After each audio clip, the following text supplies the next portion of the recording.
I was 4 years old when I met him for the first time. He was 40. I brought a red metal biscuit box with a few coins inside, the money that my parents had decided to give to the church during the Sunday Mass. I don't know why, but I immediately trusted in his honesty. He was so cheerful that I decided to gift him the money and the red metal box as well. When I was 10, I used to go to the oratory next to the church, and actually I'm still going.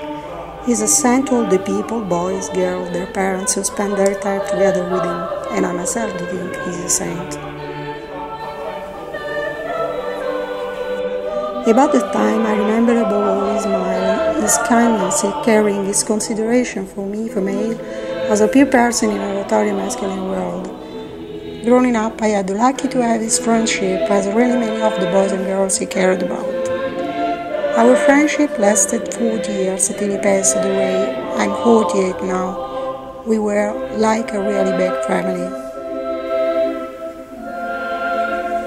He was born in Milan from a noble, rich family. He decided to renounce to all his benefits and privileges at the age of 27. He spent all his life working hard in spiritual, musical, sportive, tourist and recreational activities in the oratory and in the nearest Catholic middle school, leaving an unforgettable memory in the neighborhood's history and in all ours.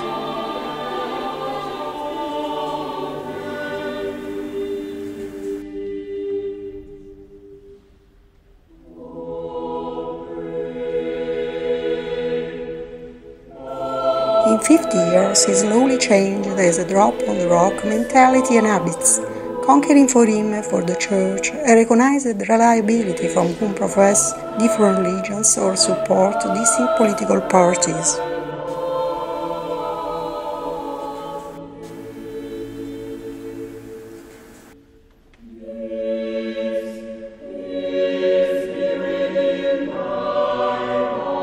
His constant presence, his listening, his dedication, his support, his love toward us and entire neighborhood, his fatherhood, has made him so popular as a father cozy without discrimination, responsible and caring, stern and patient, willing to listen to support, strong in decision, guide humble and constant in the darkness of joys, in the storms of adversities, during each instant of life and in the existential suburbs, the father that many of us did not have.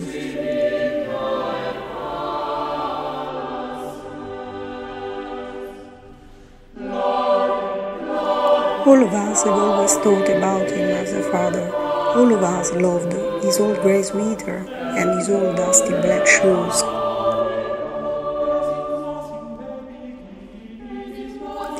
With this testimony, he showed to all of us the imagine of how God can be Father, and in this way he has accompanied many of us to faith and to the larger family of the Church.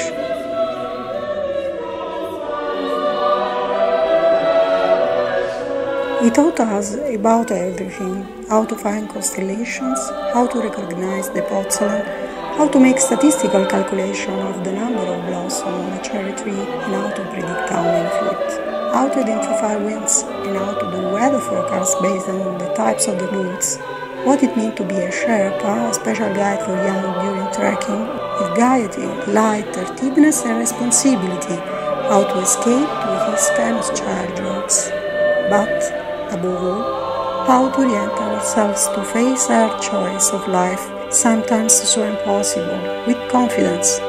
Point the compass on the gospel and go. Don't look back. The Lord will guide you.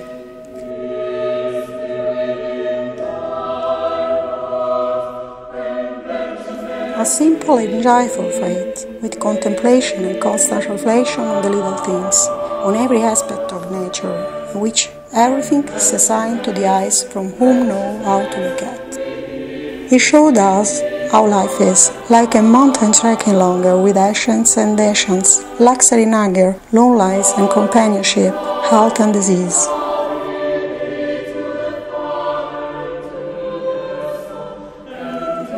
He made us aware that listening to the will of God and providence would not have spared us from unexpected, but would multiply the probabilities and possibilities.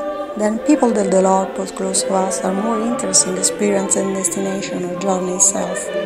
That in any case, it's a wonderful experience about the concreteness of real life.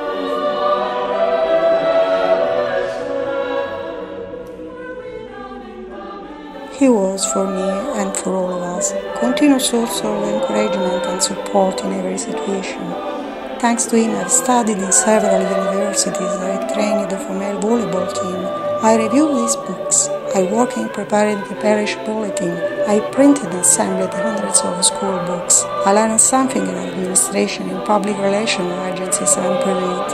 I organized events, I traveled, I worked abroad comparing with other cultures and religions, and learning the values of mutual knowledge and respect.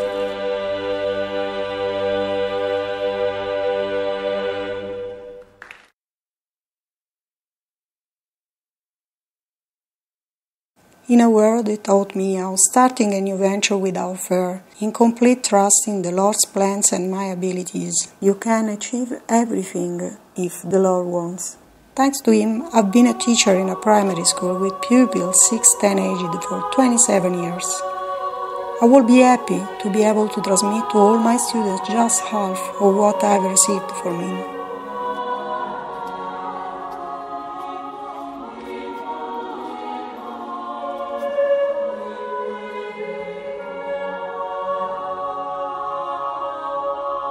For these reasons, shared by all, an endless procession of people, from students, coming from Italy but also from all over the world, Malta, India, China, United States, more than 3,000 in 2 days, during the night and the day, beginning the day of his death, the 22nd of April 2014, at the age of 87, and stopped in his funeral day, as described by many local and national newspapers also.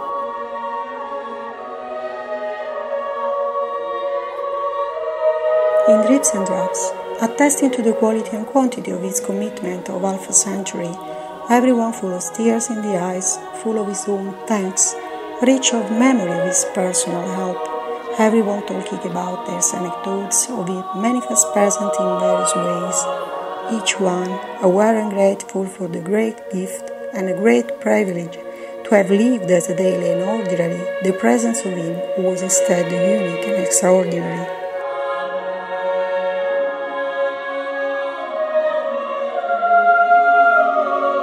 For his last earthly journey, he wanted a backpack with him.